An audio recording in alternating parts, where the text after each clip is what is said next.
You know, my intention in this video is to encourage you to study the book of Hebrews. The book of Hebrews is a unique book.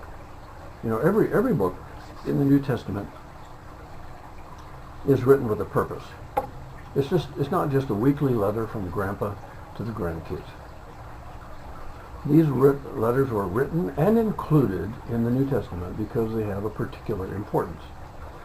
This letter is written to a unique group of people.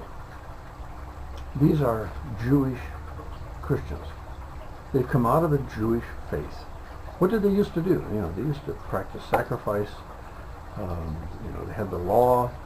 There was the whole temple system and the priests and all of that. And now they've become Christians.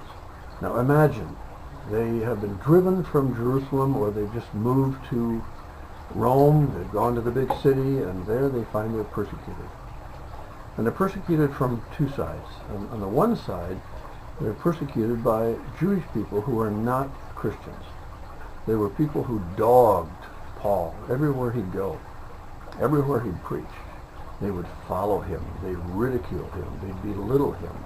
And after he'd gone on to another place, the Jewish Judaizers, they're called, would come in and try to infiltrate the church and tell them, no, we don't put the law aside. No, we don't put the temple. No, we don't do any of that. It's all still valid.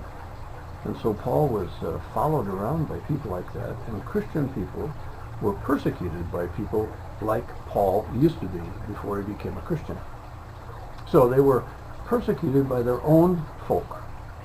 And then when they went to the big city, Rome, places like that, they were persecuted there as well. I mean, after all, Rome said, you know, you can be a Christian. You can say that Jesus is Lord. But you also must say that Caesar is Lord. There are a lot of gods. But the Christians said, no, there's one God. And they were persecuted for that.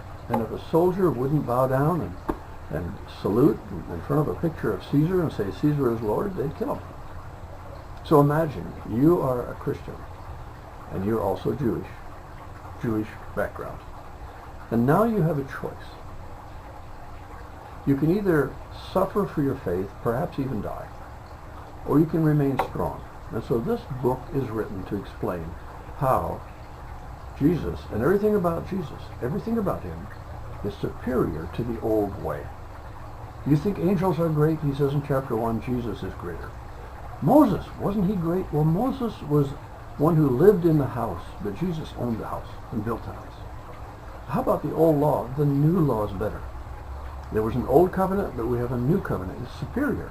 He says if the old one had been adequate, we wouldn't have needed a new one. The old one's obsolete. It's been set aside. And Jesus is a better priest, better sacrifice, better priest, better law, better rest. You know, the rest would be like Saturday in one sense, or the rest might be like going into the promised land. That was their rest. And heaven is spoken of as our rest. And so everything about the book of Hebrews says it's worth it to remain strong as a follower of Jesus, a disciple of Jesus. And even though I'm asking you to write the therefore, that is what the therefore is about.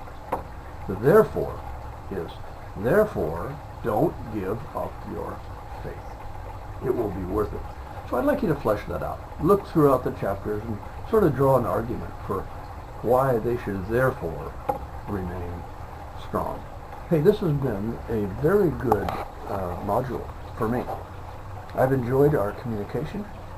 I've enjoyed emails. Thank you for your responses to me. Thanks for appreciating these little videos. I'm no movie star, but I did want to make this a little more personal so I could at least share a few personal thoughts. It may not be exactly as you see them, and your journal can reflect that. But I just wanted for us to see each other. At least you could see me. Thanks for being a hard worker, good student. Good luck on your paper.